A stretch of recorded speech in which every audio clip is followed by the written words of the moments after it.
की कहानी थोड़ी अलग है, क्योंकि यह भारत के सबसे बड़े और पवित्र मेले महाकुंभ के बारे में है। ये कहानी रौनक त्रिपाठी की है, जो 2013 में इलाहाबाद में आयोजित महाकुंभ मेले में अपने परिवार के साथ पहली बार गया था। रौनक के साथ जो हुआ वह किसी डरावने सपने से कम नहीं था।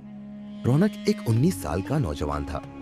परिवार में उसके माता पिता और बड़ा भाई अमित थे। दादी से उसने महाकुंभ के कई रहस्यमय किस्से सुने थे। देव और असुरों के बीच के संघर्ष, संगम के पानी की अलौकिक शक्तियां और साधुओं की गूढ़ कहानियां। ये सब सुनकर वह बेहद उत्साहित था। जब वह संगम के पवित्र जल में स्नान करने पहुंचा तो उसने महसूस किया कि पानी एक अजीब गर्मी लिए हुए है। ये बात उसने अपने भाई अमित को बताई, लेकिन अमित ने इसे मजाक समझते हुए उसकी बात टाल दी। रौनक ने इसे अपने मन का भ्रम समझकर छोड़ दिया। शाम के समय परिवार ने मेले में घूमने का प्लान बनाया। चारों तरफ साधु संतों की भीड़ और भजन कीर्तन का माहौल था। तभी रौनक की नजर एक साधु पर पड़ी। वह साधु बाकी साधुओं से अलग था। उसकी आंखें सफेद जैसे दूध और होंठ लगातार कुछ गूढ़ मंत्र बुदबुदा रहे थे। रौनक उस साधु की ओर खींचता चला गया। उसने अमित से कहा, चलो देखते हैं ये बाबा क्या कर रहे हैं। लेकिन अमित ने उसे मना किया और कहा कि साधु की साधना में विघ्न नहीं डालना चाहिए। रौनक ने अमित की बात को अनसुना कर दिया और साधु के पास चला गया। साधु ध्यान मग्न था। रौनक ने उसे आवाज दी, लेकिन उसने कोई प्रतिक्रिया नहीं दी। मजाक में रौनक ने पास पड़ी लकड़ी से उसे छुआ। साधु की आंखें अचानक खुली और उन्होंने सीधे रौनक की ओर देखा। साधु ने मुस्कुराते हुए कहा, आ गया तू, तेरा ही इंतजार था। रौनक हैरान रह गया। साधु ने अपने गले से एक माला निकालकर रौनक के हाथ में रख दी और कहा, इसे पहनकर सो जा, कल तुझे सारे जवाब मिलेंगे।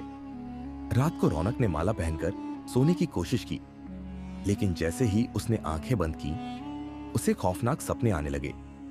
उसने खुद को एक अंधेरे जंगल में पाया। वहां पेड़ों में आग लगी हुई थी और आसमान लाल हो चुका था। अचानक एक काले साए ने प्रकट होकर कहा, अब तेरा समय आ गया है। रौनक चिल्लाते हुए उठ बैठा। माला इतनी गर्म हो गई थी कि उसने तुरंत उसे उतार कर फेंक दिया। इसके बाद रौनक के परिवार पर मुसीबतें टूटने लगी। उसके पिता की दुकान में आग लग गई, भाई की नौकरी चली गई और उसकी मां बीमार पड़ गई। एक दिन अलमारी साफ करते वक्त रौनक को वही माला फिर से मिली। उसने तुरंत उसे कचरे में फेंक दिया, लेकिन अगले दिन वह माला उसके बैग में मिली। ये देखकर रौनक डर से कांप उठा। डर से परेशान होकर रौनक अकेले प्रयागराज लौट गया। उसने बाबा को ढूंढा और उनके चरणों में गिरकर माफी मांगी। बाबा ने कहा, तूने मेरी साधना भंग की थी, ये सब तेरे अहंकार का परिणाम है। आखिरकार बाबा ने माला को अपने पास ले लिया। अचानक वह काला साया बाबा के सिर के ऊपर दिखाई दिया और कुछ ही क्षणों में बाबा के अंदर समा गया। उस दिन रौनक ने समझ लिया कि किसी साधु की साधना में कभी विघ्न नहीं डालना चाहिए। उसने संगम में फिर से स्नान किया और अपने परिवार के पास लौट आया।